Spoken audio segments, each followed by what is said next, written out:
ก็ว่ากันไปวันนี้นั่งสบายๆนะไลฟ์สดไปด้วยใครนั่งสงบน้ำลายย้อยก็เตรียมพร้อมอาจารย์จะได้เป็นข้อมูลมีมุนได้หมดเลยก็เรื่องของการเป็นครูเรามาเรียนครูคณิตศาสตร์ติดตามดูครูที่เขาสอนคณิตศาสตร์ของอังกฤษนี่ของอินเดียนี่เขาเก่งจริงๆนะปรับเปลี่ยนยักย้ายถ่ายเทดูดีแต่อันดับแรกนี่เราต้องเข้าใจว่าครูแปลว่าอะไรครูแปลว่าเป็นผู้หนักแน่น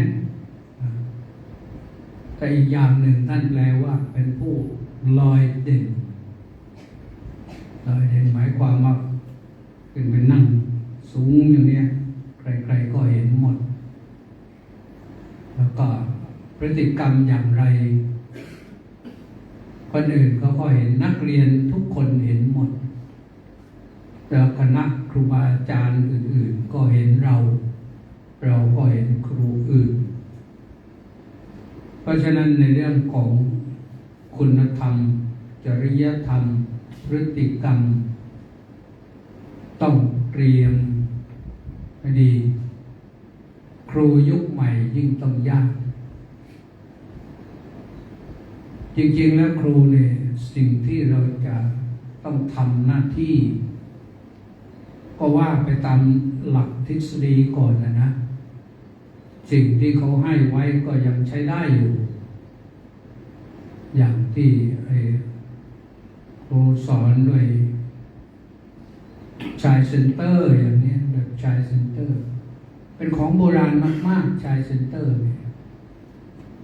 พระพุทธเจ้าสอนมานานแล้วทำมานานแล้วแต่พระพุทธเจ้าสอนแบบชายเซ็นเตอร์นะก็คือให้การบ้าน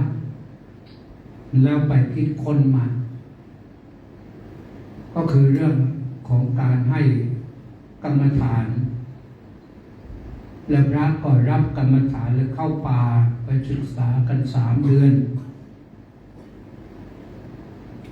เวลาครบกำหนดออกพรรษาก็มารายงานตัวมารายงานผลการปฏิบัติรายงานผลการศึกษาว่าได้อะไรมาบ้าง3 เดือนบรรลุวัตถุประสงค์ไหมวัตถุประสงค์ของพระก็คือการไปเจริญกรรมฐานทั้งสมถะทั้งวิปัสสนาจนกระทั่งเห็นแจ้งเนี่ยความมาเห็นกระจ่างแจ้งรู้จริงเข้าใจสิ่งนั้นจริง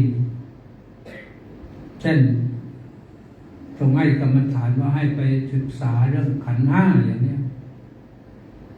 ขันธ์ 5คืออะไรบ้างคือรูปขันธ์เวทนาขันธ์สัญญาขันธ์สังขารขันธ์วิญญาณขันธ์ก็ไปศึกษารูปขันธ์ว่ารูปร่างคือร่างกายเนี่ยกองรูปขันธ์คือกองแห่งร่างกายว่าเป็นอย่างไรบ้างประกอบด้วยธาตุอะไรบ้าง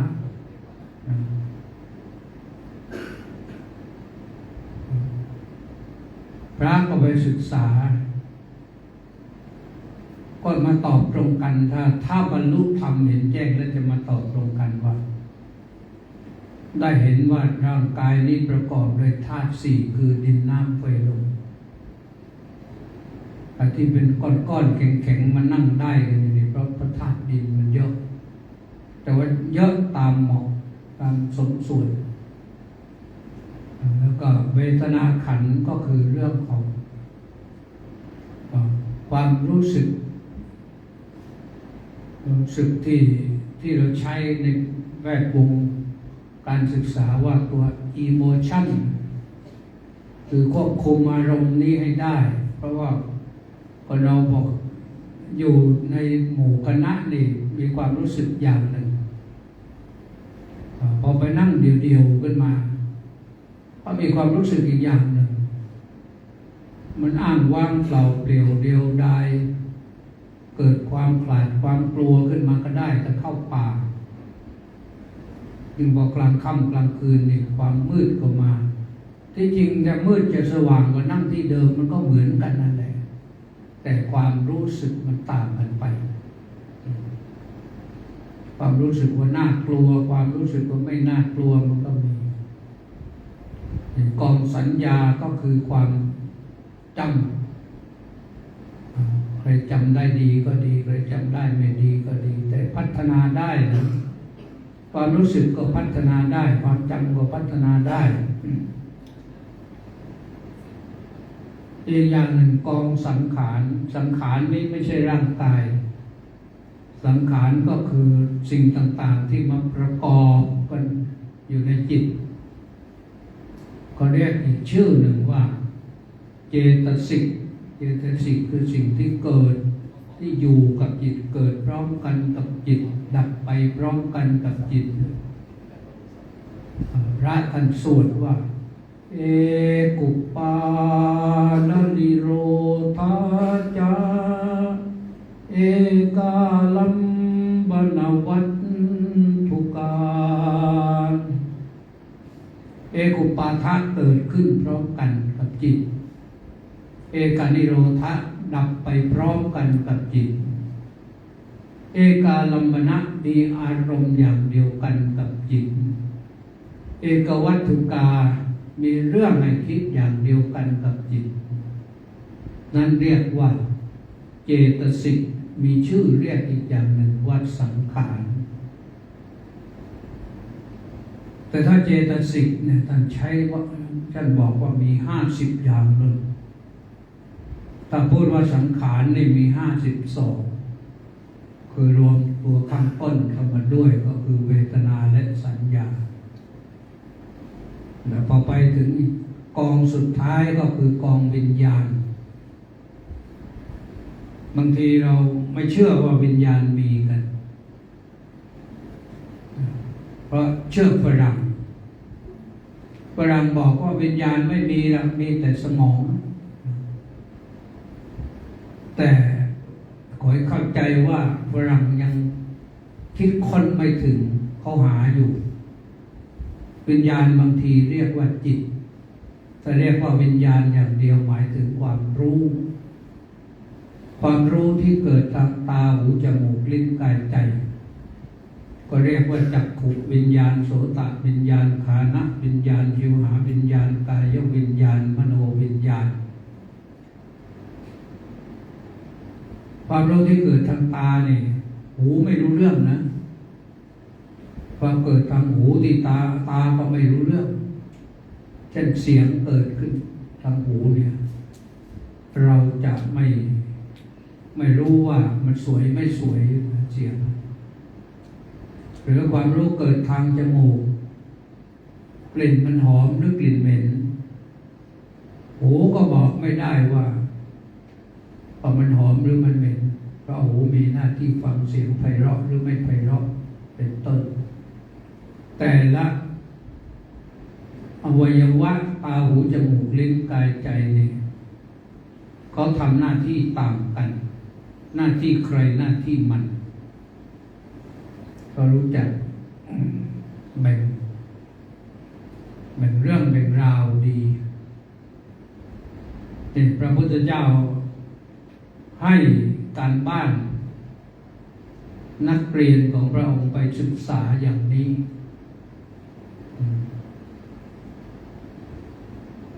นั่นเป็นลักษณะของการสอนของพระพุทธเจ้าทีนี้เรามาเป็นครูนี่ครูคณิตศาสตร์เรียนคณิตศาสตร์คณิตก็คือการคำนวณก็ต้องเอาเรื่องต่างๆมาคำนวณศึกษาหาประสบการณ์ว่าเขาค เขาว่ากันอย่างไรสูตรมันเป็นอย่างไรแล้วเราคิดเองเป็นได้เป็นบ้างไหมคิดสูตรคณิตศาสตร์ขึ้นมาได้ไหมหรือว่าเราจะก๊อปปี้ของเขาอย่างเดียวก๊อปปี้แล้วทำไม่ถูกอีกอันนี้ก็มีปัญหาอยู่เหมือนกันเพราะคนคิดเขาก็คิดได้เรื่อยคัมภีร์คณิตศาสตร์มันมีหนาประมาณสักขนาดนี้ 2,000 หน้าได้แต่เขายังไม่เผยแพร่หลักสูตรนี้นะ 2,000 หน้านั้นคนเขียนคนคิดคนคำนวณตอบออกมาแล้วว่าทั้งหลายทั้งปวงนี่สรุปจบอยู่ที่อนิจจังทุกขังอนัตตาเชื่อไหม impermanence suffering and non-self 3 ตัวเท่านั้นคือเขาคิดคำนวณไปแล้วในที่สุดมันเป็นอนัตตามันไม่มีอะไรเลยมันว่างเป็นสุญญตาก็เหมือนที่วิทยาศาสตร์เขาคิดคำนวณไปคิดไปเขาใช้คณิตศาสตร์คำนวณวิทยาศาสตร์คิดไปที่เขาคิดคำนวณไปในที่สุดตัวย่อยมันไปถึงตัวอะตอมตัวนิวเคลียสแล้วก็ลงไปถึงตัวอิเล็กตรอนโปรตอนนิวตรอนมันอยู่อะไรกันตัวอิเล็กตรอนโปรตอนนิวตรอนมันก็คือตัวอนิจจังทุกขังอนัตตานะมันแปรปรวนเรื่อยๆอนิจจังมันไม่เที่ยงมันเปลี่ยนแปลงเรื่อยเลยวินาทีนี้มันเป็นอย่างนี้วินาทีอื่นมันเป็นอื่นไปแล้วยิ่งตัวเล็กๆยิ่งเปลี่ยนแปลงเร็วตัวโตก็เปลี่ยนแปลงช้าหน่อยเหมือนตัวเราเนี่ยตอนอยู่ในครรภ์มารดาก็เป็นก้อนเนื้อเล็กๆแต่ค่อยๆโตขึ้นได้น้ำเลือดของมารดาเป็นอาหารบำรุงแล้วค่อยโตขึ้นมาเป็นปัญจสาขาคือเป็นปุ่มหัวปุ่มแขนปุ่มขา2 ข้างอย่างละ2 ข้างรวมเป็น5 ปุ่มแล้วค่อยๆโตขึ้นมาจนกระทั่งว่าอยู่ในท้องแม่ไม่ไหวก็ออกลุกมาข้างนอกทุกคนเหมือนกันออกมาพอลืมตายังไม่ลืมตาเลยพอเขาแกะรกออกแว่ขึ้นมาแล้วก็เหมือนกันถ้าใครไม่แว่เลยคนนั้นจะไม่ฉลาดเลยเด็กที่ออกมาปั๊บร้องลั่นนะคือผู้ฉลาดแล้วเราก็เปลี่ยนแปลงมาเรื่อยได้อาหารได้อากาศได้อนามัยบำรุงก็ค่อยๆโตขึ้นพอมือเท้าหัวเต็มแก่เต็มที่แล้วก็อยู่ในท้องไม่ได้ออกมาข้างนอกได้น้ำนมได้อะไรมาก่อนก็เติบโตพอเติบโตมามารดาบิดาก็สั่งสอนแนะนำให้ดูดนมเป็นแล้วก็ค่อยๆให้นั่งเป็นให้คลานเป็นแล้วก็ค่อยๆลุกเดินเป็นมาเรื่อยๆพอเราเป็นคนมาเรื่อยๆแล้วจากเป็นคนตรงนั้นก็จะขยับมาเป็นมนุษย์เป็นมนุษย์นี่มนุษย์กับคนไม่เหมือนกันนะมนุษย์กับคนไม่เหมือนกันมนุษย์เป็นคนคือยังมั่วๆอยู่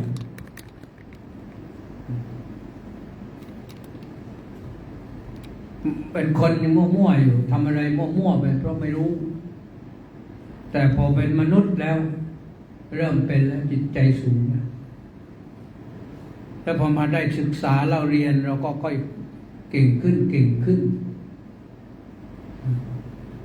ก็เป็นมนุษย์สูงขึ้นแต่บางคน เติบโตแล้วศึกษาเล่าเรียนแล้วยกระดับจิตใจเป็นมนุษย์ไม่ได้ เป็นนอกจากเป็นมนุษย์ไม่ได้แล้วก็จะกลับกลายไปเป็นสัตว์อีกสัตว์นั้นเดิมทีเราก็เป็นสัตว์นะแล้วกลับไปเป็นสัตว์อีกสัตว์นั้นแปลว่าผู้คล้องอยู่ในเรื่องของบาปทั้งหลายมีอะไรที่บาปอะไรที่ชั่วอะไรที่เป็นอกุศลเราก็ชอบที่จะไปสิ่งนั้นแต่คนที่ได้เรียนครูนี่ถือว่าโชคดีก็ได้รับการฝึกอบรมให้เป็นครูให้เป็นคนที่มีจิตใจหนักแน่นจิตใจหนักแน่นก็ไม่ทำอะไรที่มันไม่เป็นมนุษย์ยกระดับจิตใจมนุษย์ให้สูงขึ้นร่างกายสูงขึ้นยิ่งสูงเรียนสูงขึ้นเราก็มีวุฒิภาวะทางร่างกายมากขึ้นภาวะทางจิตใจสูงขึ้นก็ทำให้เราได้สิ่งที่ดีงามมาพัฒนาชีวิตตนเองนำพาชีวิตตนเองให้เจริญก้าวหน้าเมื่อวานนี้ก็ได้ฟังเรื่องที่นักวิชาการก็พูดวิพากษ์กันว่าทำไมครูปัจจุบันเนี่ยที่สอนไม่ได้สอนให้เด็กเกิดปัญญาเลยแต่สอนให้อยู่แต่ในระเบียบวินัยติดอยู่ตรงนั้นที่จริงระเบียบวินัยก็ต้องมีเพราะเราเป็นมนุษย์นี่มันต้องมีระเบียบวินัยดีกว่าสัตว์ที่ไม่ได้ศึกษาหรือก็ศึกษาไม่เป็นศึกษาไม่ได้แต่เรื่องการที่เราให้ปัญญาแก่ลูกศิษย์ลูกหานี่คือสำคัญพอจบแล้วต้องไปใช้ปัญญาแก้ปัญหาเป็นก่อนที่จะจบเราก็ต้องรู้จักแก้ปัญหาเป็นลูกศิษย์เป็นอย่างไรนักเรียนของเราเป็นอย่างไรเขาไม่ฉลาดเขาติดอยู่ตรงไหนพระพุทธเจ้านั้นเราก็คงจะเคยฟังมาแล้วว่าพระพุทธเจ้าเองไม่ใช่สอนคนได้ทุกคนคนที่ไม่มีบุญวาสนาบารมีเลยเขาเรียนไม่ได้แต่ถ้าคนมีวาสนาบารมีเขาเรียนได้ก็อาจจะมีอะไรเป็นปัญหาอุปสรรคอยู่นิดหนึ่งที่สำคัญก็คือครูไม่รู้จักจุดอ่อนของลูกศิษย์จึงแก้ปัญหาไม่ได้ก็มีพระอยู่รูปหนึ่งพี่ชายท่านบวชเสร็จแล้วไปเอาน้องมาบวชด้วยปรากฏว่าน้องนี่โง่สุดๆเลยสอนในท่องมนต์บทเดียวจำไม่ได้อะไรก็จำไม่ได้อยู่นั่นนะเป็นพรรษาแล้วก็ยังจำไม่ได้ในที่สุดพี่ชายก็ซึกเข้าไปซึกอายชาวบ้านเขาสวดมนต์ไม่ได้อายชาวบ้านเขาจำอะไรไม่ได้อายชาวบ้านเขาแต่ท่านก็รักที่จะอยู่เป็นพระในที่สุดพี่ชายไล่ก็ไม่รู้จะทำอย่างไรก็ไปเฝ้าพระพุทธเจ้า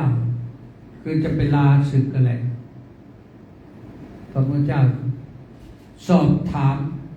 ทำไมถึงศึกเราพี่ชายไล่ให้ศึกแล้วเธอบวชเพื่อพี่ชายหรือบวชเพื่อตถาคตคือพระพุทธเจ้าท่านก็ตอบง่ายๆตอบได้บวชเพื่อพระพุทธเจ้าพระพุทธเจ้าค่ะแล้วถ้าเราตถาคตให้อยู่จะอยู่ไหมอยู่พระเจ้าค่ะพูดกับพระพุทธเจ้าด้วยความเคารพ ในที่สุดพระพุทธเจ้าก็ถ้าอย่างนั้นอยู่กับตถาคตแล้วพระองค์ก็ให้ผ้าขาวผืนหนึ่งผ้าขาวอย่างเนี้ยผ้าขาวสีมันจะดำๆแล้วเอาข้างขาวออกขาวๆอย่างนี้นะไปรูปผ้าเนี้ยไปรูปไปรูปมารูปไปรูปมาแต่ไม่รู้ปืนขนาดนี้หรือว่าขนาดไหนแล้วให้ไปท่องคาถาระโชหรนังระชังหรติระโชหรนังระชังหรติระโชหรนังระชังหรติ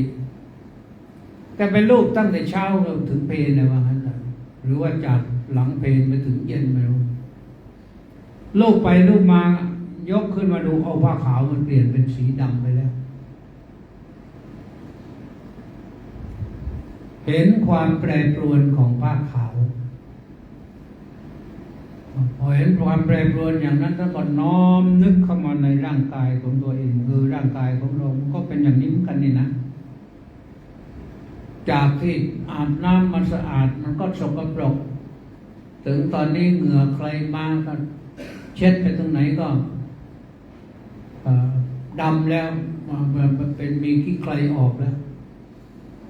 ถ้าเลยน้อมนึกถึงธรรมที่พระพุทธเจ้าสอนนี่ร่างกายเราก็เป็นอนิจจังนะมันไม่เที่ยงมันเปื่อยไปเรื่อยมันไม่คงทนนะมันเป็นวิปริณามธรรมมันแปรปรวนไปเสมอนะทุกเวลานาทีเรามองไม่เห็นว่ามันแปรปรวนในอย่างข้อมืออย่างนี้เมื่อก่อนนี้มันก็ตึงเต็งแต่เดี๋ยวนี้มันหนังเหี่ยวแล้วเพราะว่าอายุมันนานครับอาบน้ำก็ขัดขี้ใครออกไปเรื่อยแต่หนังมันก็ยังไม่ตึงมันเหี่ยวเพราะมันแก่แล้วชราธรรมโมมีชรังอนัตติโตเรามีความแก่อย่างนี้เป็นธรรมดาใครๆก็ล่วงพ้นความแก่ไปไม่ได้พยาทิงอนัตติโตพยาธิธรรมโมหิพยาทิงอนัตติโตเรามีความเจ็บป่วยเป็นธรรมดาล่วงพ้นความเจ็บป่วยไปไม่ได้มรณะธรรมโมหิมรณังอนัตติโตเรามีความตายเป็นธรรมดาล่วงพ้นความตายไปไม่ได้ญาติบรรพบุรุษของเราตายมาไม่รู้กี่รุ่นแล้วและเราก็ต้องตายอย่างนั้นเหมือนกันถ้าน้อมจิตนึกถึงอย่างนี้นึกถึงจากที่ผ้ามันไม่เที่ยงจากสีขาวเป็นสีดำก็ทำให้เห็นความเป็นอนิจจังทุกขังอนัตตาคือไม่เที่ยงแปรปรวนดับลงน้อมเข้ามาในกายในจิตของตนก็สิ่งหนึ่งที่เรียกว่าปล่อยวางไม่ยึดมั่นถือมั่นในร่างกายนี้ไม่ชีวิตในชีวิตนี้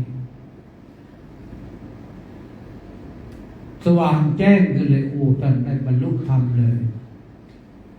บรรลุถึงขั้นพระอรหันต์ปล่อยวางได้โดยประการทั้งปวงนี่ก็เป็นลักษณะของชายเซ็นเตอร์สอนเฉพาะบุคคลแล้วก็สอนแบบให้เขาหาประสบการณ์เองไม่ต้องมานั่งอบรมจำจี้จำชัยกันอยู่ที่ต้องไปเรียนทฤษฎีของคนอื่นเอาทฤษฎีเอาโจทย์วิจัยข้อเดียวไปวิจัยได้ผลลักษณะอย่างนี้พระพุทธเจ้าจะสอนมากแต่สอนคนเป็นหมู่คณะก็สอนนะเพียงแต่ว่าการสอนของพระองค์นั้นมีวิธีการที่หลากหลายแต่ในสิ่งที่พระองค์ทำได้อย่างนั้นเป็นครูนะเป็นครูก็ต้องนึกถึงวิญญาณครูพระพุทธองค์เองค้นคว้าวิจัยเองที่เราสวด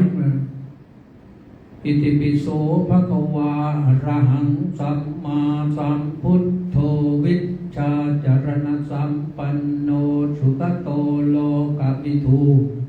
อนุตตรปุริสธรรมสารถิสัทธาเทวมนุษย์สานังพุทโธภะคะวาติเริ่มด้วยอรหังต้องมีจิตใจบริสุทธิ์ผุดผ่องทุ่มเทความเป็นครูให้ความเป็นครูนะเราอย่าคิดว่าเราเรียนคณิตศาสตร์แล้วต่อไปเราอาจจะไม่เป็นครูก็ได้คิดมุ่งมั่นเลยว่าเราต้องเป็นครูตามแบบอย่างของพระพุทธเจ้าแม้เราไม่ใช่ผู้บริสุทธิ์ผุดผ่องจิตใจยังไม่เหมือนพระพุทธเจ้าไม่เป็นไรแต่เราพยายามทำประการที่สองคืออะไรประการที่สองก็คือสัมมาสัมพุทโธค้นคว้าหาความรู้ไปเรื่อยๆด้วยตนเองหลังที่ขณะที่เราเรียนอยู่อย่างนี้เราก็ค้นคว้าไปเรื่อยๆได้ความรู้ใหม่มาแลกเปลี่ยนกับครูบาอาจารย์ก็ได้ทดสอบว่ามันผิดหรือถูกไม่ได้ว่ามาแลกเปลี่ยนเรียนรู้แล้วจะลบหลู่ดูหมิ่นครูบาอาจารย์เราต้องหาความรู้ใหม่ๆสูตรใหม่ๆมาเทียบเคียงมาทดสอบกับครูบาอาจารย์มันสอบถามครูบาอาจารย์ว่าอย่างนี้มันได้ไหมอย่างนี้มันได้ไหมใครคิดได้เรา70 กว่าคนนี่คิดได้มัน70 กว่าสูตรเดียวครูก็จะตื่นเต้นว่าลูกศิษย์เราเก่งจริงๆค้นหาความรู้ใหม่เสมอรวมทั้งความรู้เรื่องเทคนิควิธีการในการสอนให้ลูกศิษย์ได้สนใจคณิตศาสตร์วิชาจรณสัมปันโนพระคุณที่สามก็คือรู้แจ้งรู้เรื่องต่างๆที่เราเรียนเราศึกษาเนี่ยรู้ให้จริงรู้ให้ทะลุปลุกโปร่งสูตรที่เรียนมาแล้วสูตรที่เราจะต้องเรียนรู้ต่อไปสูตรที่เราจะต้องค้นหาต้องคิดคำนวณต่อไปเพราะที่เราเรียนแล้วนี่ต่อไปลูกศิษย์ก็เรียนแล้วลูกศิษย์ก็รู้แล้วเราไปสอนก็เหมือนกับสอนของเก่าให้ลูกศิษย์ก็จะเบื่อถ้าไม่มีของใหม่ลูกศิษย์ก็จะเบื่อเพราะฉะนั้นเราต้องรู้แจ้งรู้จริงจะสามารถพลิกแปลงได้อย่างถูกต้องพร้อมกันนั้นก็มีจรณะคือความประพฤติของครูต้องดีอย่างน้อยๆต้องมีหิริโอตตัปปะละอายชั่วกลัวบาปต้องละอายชั่วกลัวบาปเป็นครูต้องละอายชั่วกลัวบาปเป็นสิ่งสำคัญบาปก็คือสิ่งที่ไม่ดีนั่นแหละชั่วก็คือสิ่งที่ไม่ดีนั่นแหละแต่พูดเป็นคำคล้องจองว่าละอายชั่วกลัวบาปมีจรณะสุขโตต้องสอนดีสอนให้ลูกศิษย์รู้สึกว่าสอนดีมีเรื่องสนุกสนานไม่สอนให้เครียดไม่สอนให้น่าเบื่อไม่ใช่เปิดตำราสอนอย่างเดียวตำราต้องเป็นคู่มือนั่นแหละแต่ต้องมีไหวพริบปฏิภาณในการสอนโลกวิทูพระพุทธเจ้าที่5ข้อที่5นะพระคุณของเขาเนี่ยต้องรู้โลกรู้ธรรมไม่ใช่ว่าเราเรียนคณิตศาสตร์แล้วรู้คณิตศาสตร์เรื่องอื่นอย่ามาถามต้องตอบได้รู้คณิตศาสตร์เก่งคณิตศาสตร์แต่ต้องรู้ด้วยว่าดาวเคราะห์มันเป็นอย่างไร โหราศาสตร์มันเป็นอย่างไรวิทยาศาสตร์มันเป็นอย่างไรสามารถที่จะตอบได้อนุตตรปุริสธัมมัสสารถิสอนได้ทั้งเด็กทั้งผู้ปกครองเด็กไม่ใช่สอนไปแล้วให้การบ้านไปแล้วลูกศิษย์ทำการบ้านมาครูตรวจผิดหมดแต่พ่อแม่เขากลับไปตรวจว่ามันถูกนี่ทีนี้ครูยุ่งเมื่อปี2 ปีก็เคยมีมาเนี่ยครูผู้ปกครองเด็กประท้วงครูสอนผิดตรวจการบ้านผิดทำไปทำมาพิสูจน์กันปรากฏว่าครูผิดจริงอาจจะไม่ได้เตรียมตัวในการสอนก็ได้แล้วก็อาจจะลูกศิษย์มากก็เลยพอตรวจการบ้านตรวจขีดผิดปุ๊บถูกเด็กเขาไม่ยอมเลยพาไปให้แม่ตรวจหรือดีไม่ดีแม่ทำการบ้านให้ลูกมาแล้วแม่ก็ยืนยันความถูกต้องแต่ครูมาสอนผิดยังไงทีนี้จะเอายังไงทีนี้ต้องระวังนะคือเราสอนนี่ต้องสอนลูกสอนให้ไปถึงพ่อแม่ด้วยฝึกคนที่ไม่รู้ให้เขารู้ที่ว่าปุริสธรรมสารถินะเป็นครูของคนที่ฝึกได้คนที่ฝึกไม่ได้มันก็มีคนบางคนเขาถนัดไปทางหนึ่งมันไม่เหมือนกันเราเก่งคณิตศาสตร์เราถนัดคณิตศาสตร์อีกคนหนึ่งเพื่อนของเราเรียนมาด้วยกันก็ถนัดในทางสังคมศาสตร์เพื่อนอีกคนหนึ่งไปเก่งเรื่องอื่นชีวเคมีอะไรก็ว่าไปแล้วแต่เขาจะชอบอุปนิสัยใจคอเขาก็อาจจะไม่ชอบเหมือนเราอาจจะชอบเรื่องวิชาศาสนาก็ได้เพราะเขาเห็นประโยชน์อันนั้นก็ว่าไปเพราะฉะนั้นเราสอนนะต้องรู้เบื้องต้นเบื้องปลายสัทธาเทวมนุษย์สานังพระพุทธเจ้าเป็นครูของเทวดาและมนุษย์เป็นครูของลูกศิษย์แล้วก็พ่อแม่ของลูกศิษย์ด้วยครองใจได้องพุทโธข้อที่8นะต้องตื่นตัวเสมอเป็นครูต้องตื่นตัวเสมออย่าหลับไหลอย่าคิดว่าที่เราเรียนมามันพอแล้วเยอะแล้วจบแล้วไม่มีอะไรที่จะใหม่มาแล้วไม่ใช่เขาคิดได้ใหม่เสมอสมัยก่อนนี่เขามี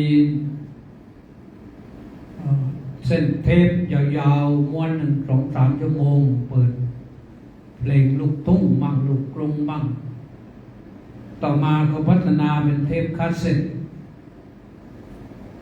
แล้วก็มาเป็นมินิคาสเซ็ตแล้วก็มาเป็นซีดี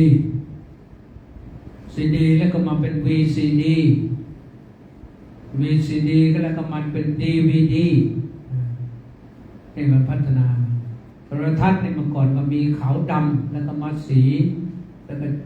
สีพัดหนึ่งแล้วก็จอโค้งแล้วก็จอแบนจอ LED มันทำไม่ได้คิดใหม่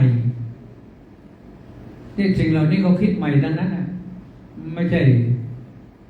มนุษย์มีใช้มาก่อนเพราะฉะนั้นเราต้องพัฒนาตัวเองอยู่เรื่อยนะต้องตื่นตัวอยู่เสมอนี่จนมาถึงวันนี้นี่ก็มาถึง AI มันดิฟซีดนี่ของจีนเป็นดิฟซีดมาแล้วเหนือกว่า AI อีกก็จะเป็นอย่างไรเราเรียนคณิตศาสตร์คิดได้ไหมท่านเหล่านี้ต้องเก่งคณิตศาสตร์นั้นที่คิดออกมาได้ AI มาเป็นอย่างไรมานิปซีเป็นยังไง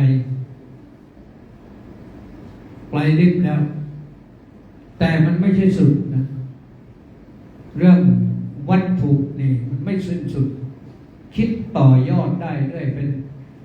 เราทุกคนต้องเป็นcreative thinker คิดอย่างสร้างสรรค์คิดต่อยอดเป็นต้องท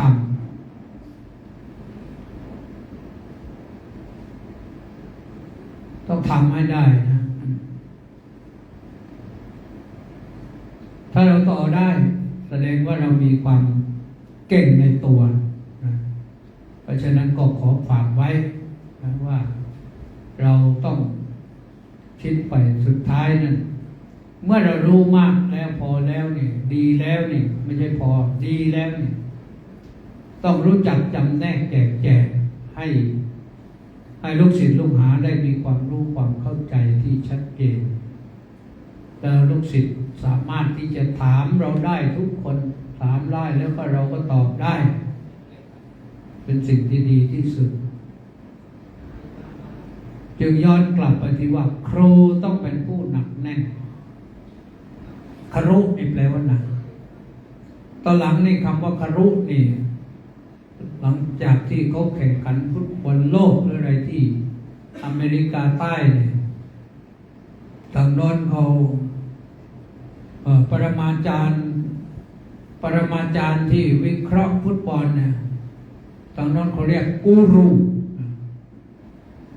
ที่จริงกูรูมาจากคุรุนี่แหละภาษาอินเดียที่ระบาดไปทางแอฟริกาใต้เหตุผลเพราะว่าท่านมหาตมะคานธีท่านหลบลี้หนีภัยการเมืองไปอยู่แอฟริกาใต้พักใหญ่แล้วก็เอาเครื่องนี้ไปใช้เป็นกูรูออกเสียงเป็นคุรุก็คือครุแล้วก็พวกเราผู้สื่อข่าวสื่อสารมวลชนประเทศไทยได้ยินเสียงแล้วบอกกูรูก็เลยมาเป็นกูรูมาตลอดเลยเราเป็นครูต้องทำตัวให้เป็นครูคณิตแปลว่าการคิดคำนวณก็ต้องนอกจากคำนวณวิชาที่เราเรียนศึกษาเราเรียนแล้วเราต้องคำนวณตัวเราเองด้วยคำนวณภาระงานของเราด้วยให้มันลงตัวเราเรียนจบแล้วอย่าคิดว่าไอ้ตารางงานเราไม่จำเป็นตอนเรียนเราใช้ตารางสอนหรือว่าครูสอนอะไรบ้างแต่พอเรียนจบแล้วทำงานเราต้องมีตารางงานแม้แต่เรื่องตารางการจ่ายเงินได้เนี่ยเงินเดือนตอนนี้ครูก็พอใช้ได้นะปริญญาตรีก็ให้ตั้งเกือบ 20,000 แล้วหรือถึง 20,000 บางคนที่ขั้นต่ำนะก็อยู่ที่เฉียว 20,000 สมัยก่อนปริญญาตรีเขาได้450เขาก็อยู่ได้แล้วก็ค่อยขึ้นมาเรื่อยๆจนกระทั่งปัจจุบันก็เมื่อ 4-5 ปี 10 ปีที่แล้วก็ขึ้นมาเป็น 15,000 แล้วก็มาขึ้นใหม่อีกก็มันก็เป็นเรื่องที่เนื่องจากว่าอะไรค่าเงินมันแข็งหรือมันอ่อนค่าเงินนี่ต้องเปรียบเทียบกับต่างประเทศโดยเฉพาะอย่างยิ่งเงินไทยเราก็ไปเทียบกับเงิน US ดอลลาร์ไปอยู่ US ดอลลาร์ในของเราก็ต้อง34 บาทประมาณต่อได้1 US ดอลลาร์เราก็อย่าไปเทียบกับโน้นเลยเราเทียบกับเงินกีบเงินจานเงินอะไรรูเปียสเงินเรียนเงินดองของเราก็มากกว่าเยอะอย่างใน1 บาทของเราเนี่ยทราบข่าวว่าประมาณ600 กีบเลยนะเทียบกับเงินลาวเราแข็งกว่าเยอะเงินจาร์พม่าก็ใกล้เคียงกับเงินลาวเงิน เงินเรียวนี่ไม่รู้เท่าไหร่เงินเรียนนี่ของเขมรก็ไม่รู้เท่าไหร่เงินดงเวียดนามนี่เคยเจอพระรูปหนึ่งท่านไปอยู่ปฏิบัติงานอยู่สิงคโปร์ท่านพกเงินดอลลาร์สิงคโปร์ไปกลับไปบ้านเกิดเป็นคนเวียดนามปรากฏว่าไปแลกเงินเวียดนามโอ้ได้เป็นย่ามเลยแลกสัก$100นี่ได้เป็นย่ามเลยเงินดงเวียดนามท่านคุยสนุกว่าโอ้ยมันสนุกมากแล้วผมจ่ายสนุกมากเลยอันนี้มันเป็นเรื่องของสถานการณ์ทางด้านเงินแพงหรือของแพงก็ต่างกันแล้วก็เป็นค่าเงินของแต่ละประเทศที่เราต้องไปเทียบเคียงกันเพราะเราต้องค้าขายเพราะฉะนั้นเราก็ฝากไว้ต้องเป็นครูต้องเป็นแบบอย่างที่ดีของครูเราจะสอนเรื่องอะไรก็ตามแหละต้องสอนให้เด็กดีสอนให้เด็กฉลาดอย่าสอนให้เด็กปฏิบัติตามอย่างเดียวแต่ให้ฉลาดแก้ปัญหาเอาวิชาคณิตศาสตร์ไปแก้ปัญหาก็ได้ไปเช่นเด็กยากจนอย่างเนี้ยสอนเขาอย่างไรจะให้เลิกจนให้จนน้อยลงหน่อยก็สอนตัวเราเองด้วยการจับจ่ายใช้สอยรายได้เราเท่าไหร่เราต้องใช้จ่ายกี่อย่างทำตารางไว้ทีนี้ไม่เป็นตารางสอนนะตารางการดำเนินชีวิตเดือนหนึ่งเราต้องใช้เงินใช้จ่ายไปกับการดำรงชีวิตมันเท่าไหร่จะเหลือไปช่วยแบ่งปันเรื่องอุปกรณ์การสอนการอะไรบ้างไหมมีความจำเป็นอย่างไรส่วนไหนที่เราคิดว่าจะต้องแบ่งให้คุณพ่อคุณแม่บ้างพ่อแม่ส่งเสียเรามาตั้งกี่ปีเนี่ยตั้งแต่อนุบาลยันจบปริญญาตรีเนี่ย20 ปีนะเหนื่อยนะจนกระทั่งเดี๋ยวนี้พ่อแม่ไม่อยากจะมีลูกกันแล้วเป็นปัญหาสังคมนะทั่วโลกเลยเป็นปัญหาสังคมทั่วโลกเลยเพราะว่าโลกไม่อยากจะมีลูกกันอเมริกาก็มีปัญหาจีนก็มีปัญหาญี่ปุ่นก็มีปัญหาไทยก็มีปัญหาสิงคโปร์ก็มีปัญหาเพราะเรื่องของการเจริญก้าวหน้าทางวิทยาศาสตร์ทางการแพทย์ทำให้คนไม่อยากเกิดก็ไม่ต้องเกิดแต่สิ่งที่เป็นปัญหาหนักก็คือไม่มีแรงงานประเทศไทยเราต้องอิมพอร์ตแรงงานมาเท่าไหร่เนี่ยเป็น 2-3 ล้านคนเลยนะญี่ปุ่นฟังข่าวเมื่อคืนเนี่ยญี่ปุ่นทั้งที่เป็นชนชาติที่รักษาวัฒนธรรมประเพณีของตนเองเข้มแข็งมากแต่ก่อนนี้ไม่ยอมให้คนต่างชาติเข้าไปทำงานเลยแต่มาถึงปีนี้ญี่ปุ่นประกาศรับคนที่จะไปทำงานเพียงแต่ว่าก่อนจะไปทำงานในญี่ปุ่นได้ต้องมีการเทรนกันก่อนภาษาฝีมืออาชีพว่าการอย่างนั้นได้ไหมคือเขาคัดเลือกอเมริกาเนี่ยอิมพอร์ตแรงงานต่างชาติก็ไปเยอะแต่มาถึงตอนนี้ลุงทรัมป์แกไม่ยอมแล้วก็ไล่กลับเม็กซิกันนี่อัฟกันนี่เยอะมากเลยไม่รู้ว่าคนไทยเราจะโดนบ้างหรือเปล่าพวกโรบินฮูดนี่ก็น่าห่วงอยู่เหมือนกันแหละคนไทยไปอยู่ในอเมริกาเนี่ยหลายแสนคนเหมือนกันเอากันว่าเรื่องของเราเนี่ยต้องเตรียมให้พร้อมนอกจากเตรียมเรื่องการสอนเตรียมเป็นครูที่ดีแล้ว ต้องเตรียมชีวิตเพราะว่าระยะหลังเนี่ยครูมีปัญหามากโดยเฉพาะอย่างยิ่งมีปัญหาที่กู้หนี้สหกรณ์ครูแล้วก็ไม่มีเงินจ่ายเยอะมากเลยอาจจะเป็นเพราะกู้แล้วไม่อยากคืนแต่พอไม่อยากคืนบางคนที่รู้มาตัวเองหมดสิทธิ์ที่จะกู้แล้วไปยืมสิทธิ์เพื่อนมากู้อีกโอ้ยนี่น่าห่วงก็เรียกว่าดินพอกหางหมูแก้ไม่ได้ผลสุดท้ายหมูหนักหางไปไหนไม่รอดก็ลำบากก็รู้จักบริหารชีวิตตนให้ดีใช้คณิตศาสตร์มาบริหารชีวิตตนเองตั้งตารางคิดคำนวณเลยต้องมีไดอารี่ไว้เล่มหนึ่งที่จะต้องบันทึกว่าเราต้องใช้อะไรในแต่ละเดือนกับบัญชีรายรับรายจ่ายก็ได้แล้วก็ทบทวนทุกเดือนแล้วจะได้รู้ว่าเรา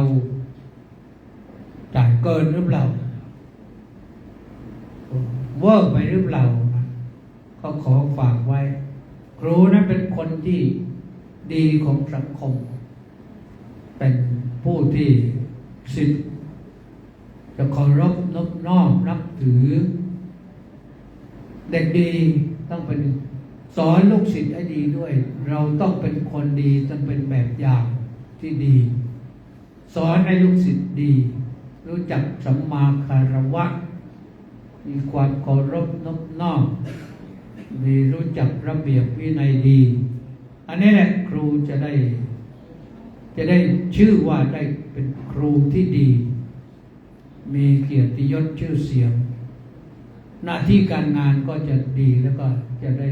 รับความยกย่องนับถือครูจะมีความเจริญก้าวหน้าก็ขอชื่นชมอนุโมทนาทุกคนถือว่าผู้ที่เข้ามาเรียนคณิตศาสตร์นี่ก็มีความรู้ดีมี IQ สูงพอสมควรก็พยายามพัฒนา IQ ต่อไปให้สูงขึ้นด้วยความรับผิดและรับชอบให้สูงขึ้นมุ่งมั่นตั้งใจว่าเป็นครูให้ดีที่สุดเท่าที่จะดีได้ครูที่ดีที่สุดหนึ่งวางตัวเองดีสองสอนดีลูกศิษย์มีความรู้ดีก็ขอให้ประสบผลสำเร็จในสิ่งนั้นนะก็มีข้อคิดของฝากให้เวลาไว้ก็ประมาณนี้นะในที่สุดนี้ก็ขออาราธนาคุณพระศรีรัตนตรัยจงได้ประสิทธิ์ประสาทพรชัยให้คุณว่าที่ครูทุกคนมีความเจริญก้าวหน้าและขอเชิญบุญญาณุภาพเทวานุภาพมาปกป้องคุ้มครองรักษาให้นักศึกษาทุกคนเนี่ยที่จะเป็นครูในโอกาสต่อไปเนี่ยมีแต่ประสบแต่ความดีงามความเจริญห่างไกลภัยพิบัติอุปัตตวันตรายทั้งปวงโดยทั่วกันเถิดห่างทุกข์ห่างภัยห่างโรคตามบทพระบาลีว่าสักกัตตวาบุตรรัตนังโอสถังอุตตมังวรังอิตังเดวมนุษสานังบุตรเตเจนะโสทินานัสสันตุปัตตวาสัพเพดุขาบุปสมินตุเตสักกัตตวาธรรมรัตนังโอสถังอุตตมังวรังปะดิลาหูปสมนังธรรมเตเจนะโสทินานัสสันตุปัตตวาสัพเพพยาหูปสมินตุเตสักกัตตวาสังฆรัตนังโอสถังอุตตมังวรังอาหุนยังปาหุนยังสังฆเตเจนะโสทินา นัสสันตุปัตตวาสัพเพโรกาวุปัสสะเมนตุเต